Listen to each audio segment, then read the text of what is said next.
El zumbido de la existencia. En cada parpadeo de una luz fluorescente, en el eco de un pasillo vacío o en el silencio inquietante de tu propia casa, hay un zumbido. No es el de la electricidad ni el del mundo exterior. Es el zumbido de la existencia misma, una frecuencia apenas audible que nos recuerda que la realidad es más frágil de lo que creemos. Hoy abrimos una nueva sección de El expediente oculto. No son solo testimonios, son fragmentos, retazos de memorias que se niegan a ser olvidados, archivos que el tiempo y el olvido intentaron borrar, pero que la curiosidad de algunos logró rescatar. Historias que te harán dudar de lo que ves, de lo que escuchas y, sobre todo, de tu propia presencia en este vasto y caótico universo. Apaga las luces. Sintoniza el silencio. Bienvenidos a los archivos olvidados. Historia 1. La búsqueda infinitas. Testimonio de Ubarra Buscador, de Sombras-bajo 88. Mi abuela era una anciana con principios estrictos. No usaba internet, no tenía celular. Pero un día, la encontré sentada frente a la vieja computadora familiar, una reliquia de los años 90, con los ojos fijos en la pantalla. En la pantalla solo había una barra de búsqueda, y ella escribía una y otra vez la misma frase, mi hija perdida. Le pregunté qué hacía. Me miró con una expresión de pánico. No puedo parar, dijo. Sigo buscando, pero nunca encuentro nada. Su hija había muerto hacía 30 años. Era mi tía. Intenté apagar la computadora. La barra de búsqueda desapareció, pero reapareció inmediatamente, como si la pantalla se hubiera refrescado. Y mi abuela volvió a teclear, con una urgencia terrible. Ella está llamándome. Me dice que la encuentre, susurró. Me asusté. Llamé a mi padre. Cuando llegó, mi abuela estaba llorando, sus dedos moviéndose frenéticamente sobre el teclado. Mi padre se rió. Pensó que ella se había vuelto senil. Intentó desconectar la computadora, pero la barra de búsqueda no desaparecía. Era como si estuviera impresa en la pantalla. Ella no se va, dijo mi abuela. Está en la máquina. Mi padre, finalmente alarmado, la llevó al médico. Le diagnosticaron Alzheimer avanzado. La computadora se quedó en el cuarto de la abuela, desconectada. Una noche la escuché. Un clic, clic, clic rítmico que venía del cuarto de mi abuela. Entré. La computadora estaba encendida. La barra de búsqueda parpadeaba en la pantalla oscura. Y un cursor se movía por sí solo, escribiendo la misma frase. Mi hija perdida. Nadie había encendido la computadora. No estaba conectada a la corriente. Me acerqué. El clic, clic, clic era el sonido de las teclas presionándose solas. En la pantalla, bajo la barra de búsqueda, apareció una línea nueva. Un mensaje en letra pequeña. Estoy más cerca de lo que crees. Solo sigue buscando. Apagué el monitor, pero las teclas siguieron sonando. Clic, clic, clic. Era el sonido de mi abuela buscando a mi tía. Mi abuela murió un mes después. La computadora sigue en ese cuarto, desconectada, pero la escucho. Cada noche, el clic, clic, clic de las teclas y el sonido de un ventilador de computadora que se enciende en la oscuridad, muy lejos.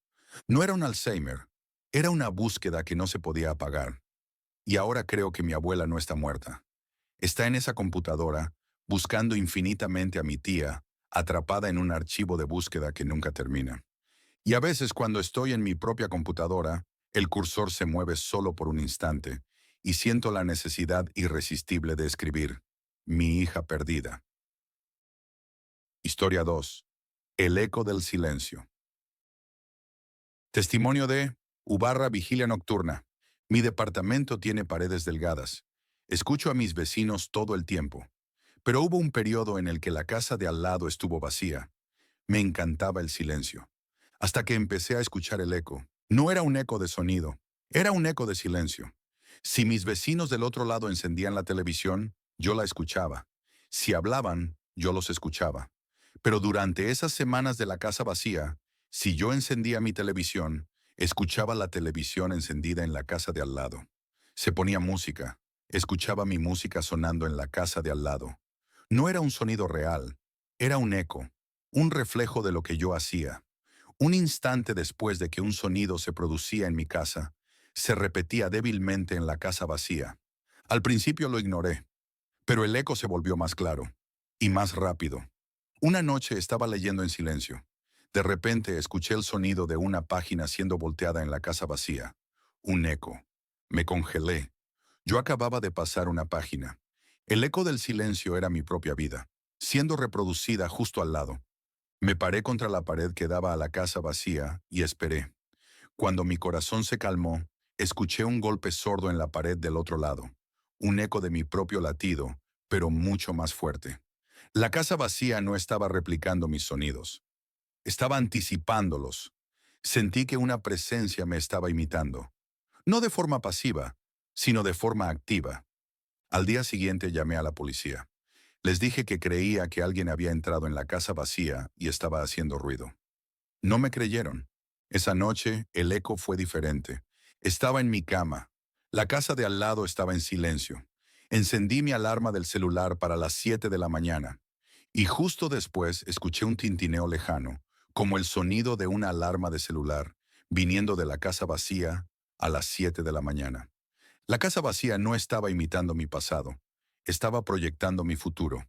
Me mudé al día siguiente. Ahora vivo en un edificio lleno de ruido, pero a veces, en el silencio de mi propio pensamiento, escucho un eco muy tenue de mi propia voz, respondiendo a una pregunta que aún no he hecho.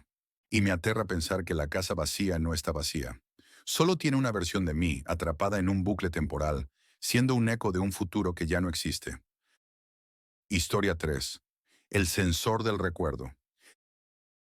Testimonio de U/Memoria Fragmentada. Trabajo en una empresa que diseña sensores de movimiento para edificios inteligentes.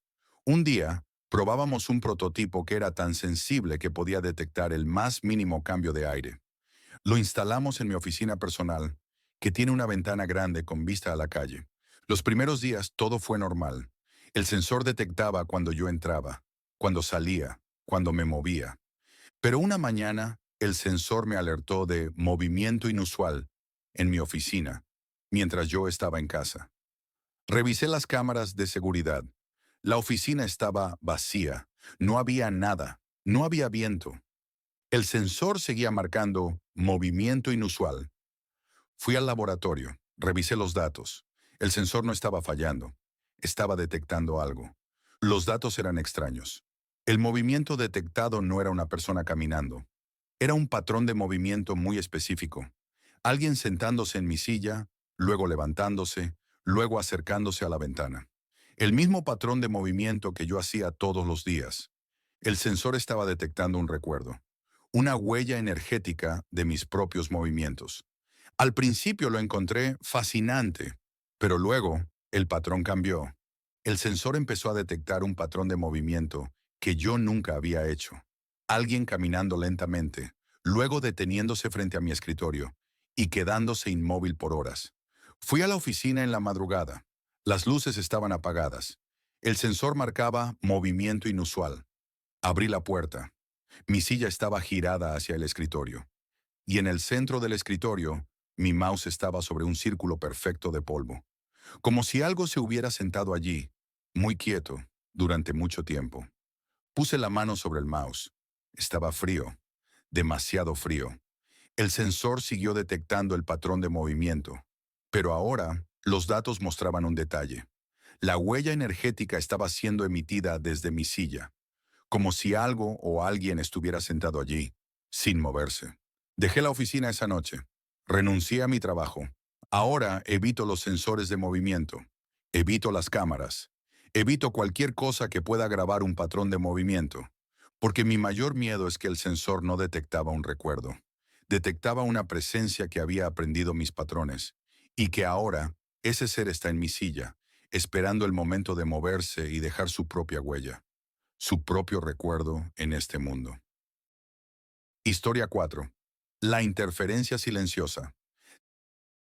Testimonio de U/Ojo de Vitre-77. Soy operador de radioaficionado. Paso horas sintonizando frecuencias muertas, buscando algo, cualquier cosa. Un día encontré una frecuencia. Era una interferencia silenciosa. No había voz ni música, solo un sonido blanco que se elevaba y bajaba rítmicamente, como la respiración de un gigante. Lo grabé. Analicé el sonido. Dentro de la estática, encontré un patrón. No era un patrón de audio, era un patrón visual. Era la foto de mi casa, tomada desde mi ventana, justo en ese momento. La estática de la radio no era ruido, era una imagen encriptada, una transmisión visual. No había cámara externa, mi casa está aislada, nadie más podía ver lo que yo veía. La interferencia silenciosa no me estaba transmitiendo una imagen, me estaba transmitiendo lo que yo veía.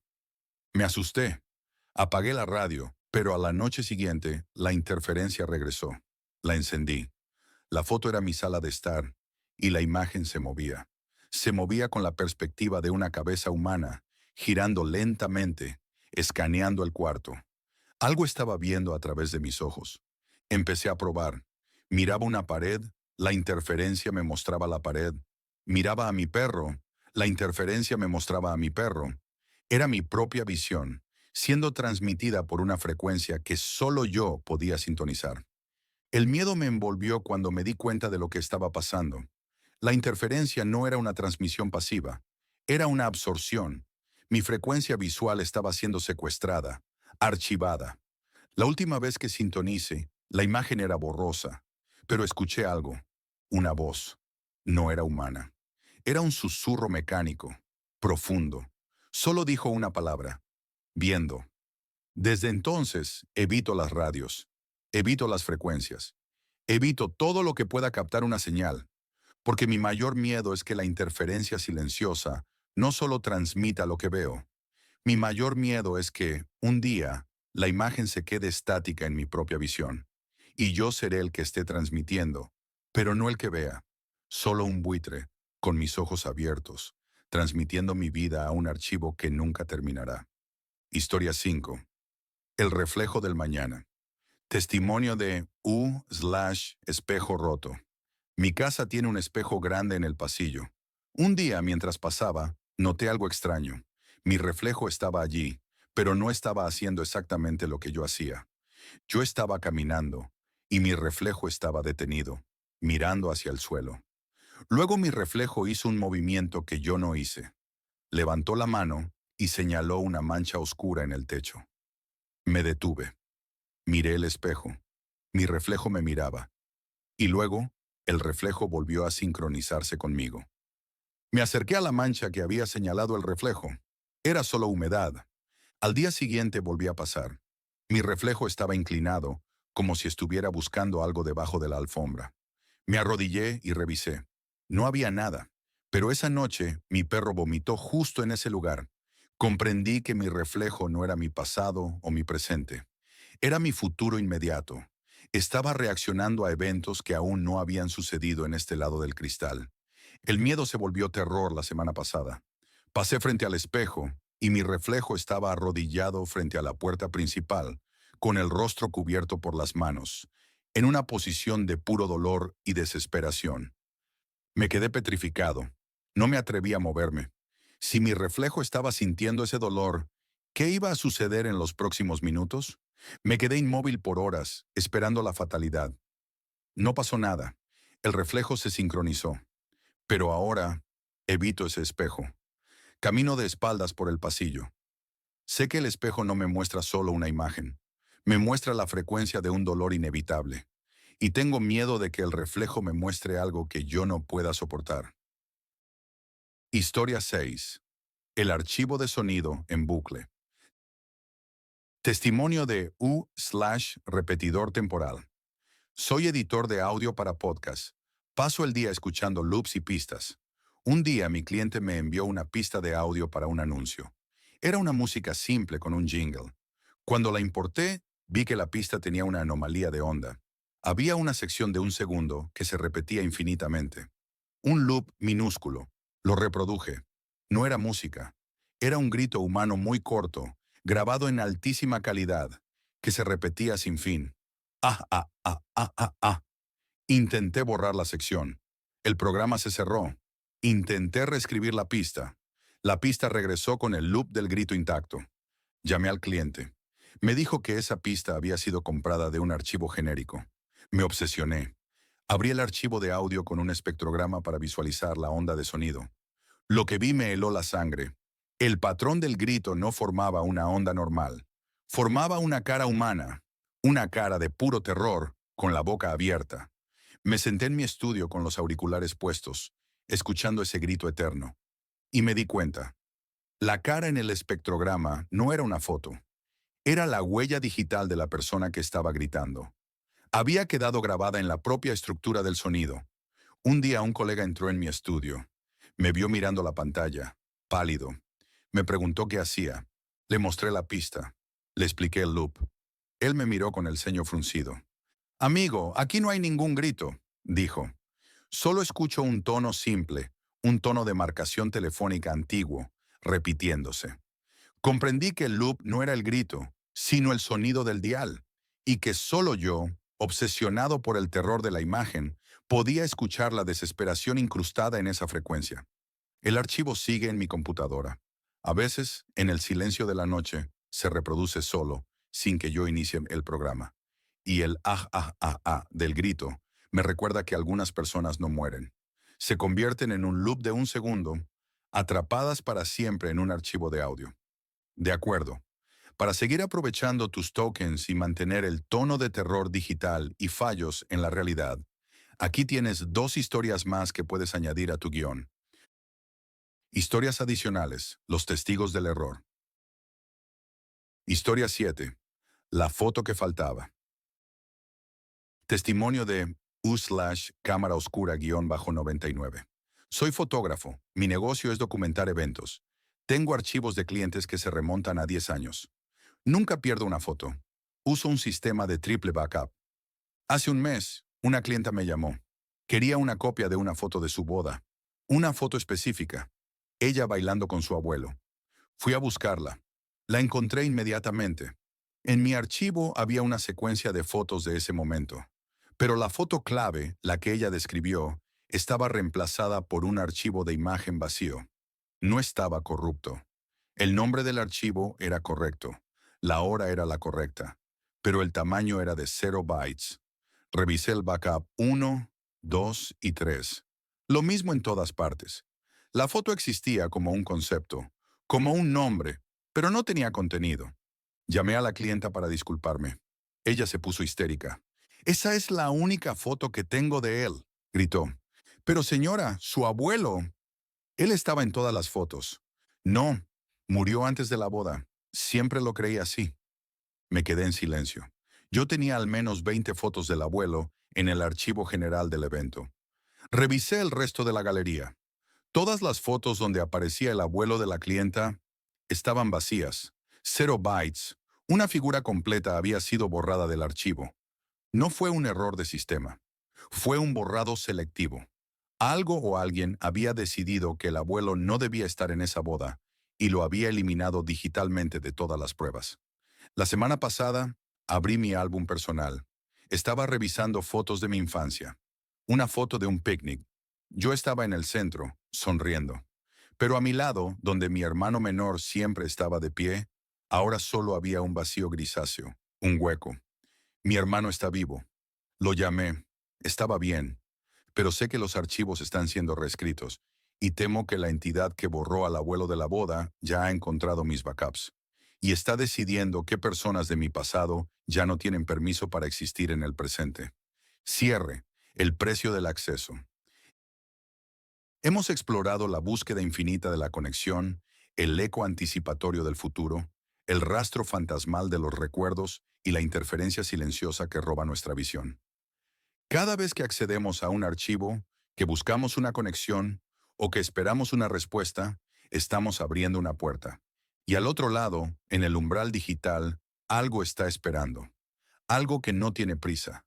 Algo que archiva, copia y aprende.